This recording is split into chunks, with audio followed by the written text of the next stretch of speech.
2016 বা 2021তো আমি ঠিক নিৰ্বাচনৰ দিন ঘোষণাৰ পাছতে আলোচনাৰ প্ৰক্ৰিয়া আৰম্ভ কৰিছিলোঁ। আজি মাননীয় গৃহমন্ত্ৰী অমিত শ্বাহ ডাঙৰীয়াৰ লগত কিছু কথা বতৰা হ'ল মাননীয় মুখ্যমন্ত্ৰীৰ উপস্থিতিত, আৰু আলোচনাত বৈজয়ন্ত পাণ্ড্যাজী और हरीश त्रिवेदी जी उपस्थित आছিলে। तो आमार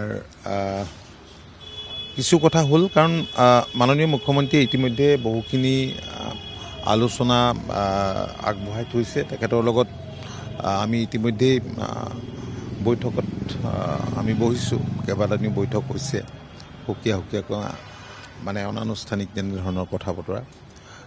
কিন্তু এতিয়া তেখেতে কৈছে যে অহা 17 তাৰিখে সম্ভৱতঃ 17 বুলিয়ে কৈছে যে বিজেপিৰ সংসদীয় বোৰ্ডৰ মিটিং আছে, তাৰপিছতে কথা বতৰাবিলাক আমাৰ ফাইনেল হ'ব। নাই কথা বতৰা হৈছে মইতো কৈছোৱেই, যথেষ্টখিনি কথা বতৰা ইতিমধ্যেই বাঢ়িছে কিছু চিটৰ ক্ষেত্ৰত, আৰু বাকী কথাখিনি আমাৰ যিখিনি ক'বলগীয়া আমি আমাৰ কথাখিনি কৈছোঁ।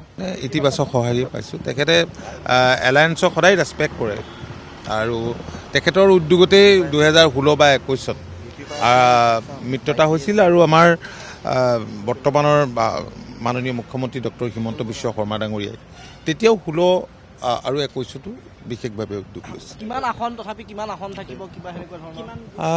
চাওঁচোন কিমান আসন হয়। আসনৰ সংখ্যাটো আচলতে মূল কথা নহয়, আমি তেনেকেই ভাবোঁ, আৰু আপোনালোকে জানে হৈ যাব। মইতো কৈছোৱেই যে আগত বহুত প্ৰত্যেকবাৰে নিৰ্বাচনৰ দিন ঘোষণাৰ পাছতে আমাৰ এলায়েন্স। গুৱাহাটী বুলিলে এখন গ্ৰেটাৰ গুৱাহাটীত আৰু নাথাকিলে কেনেকৈ হ'ব এখন।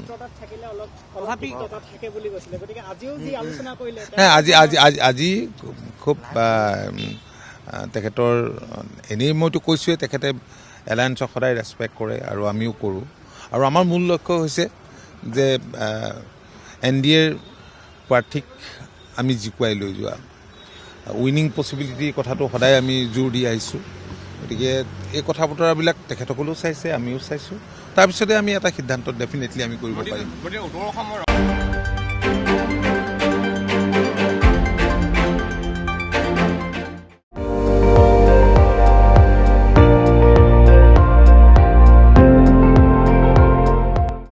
আপুনি চাই আছে ND24, সৰ্বশ্ৰেষ্ঠ নহয় সৰ্বোত্তমৰ দৌৰ।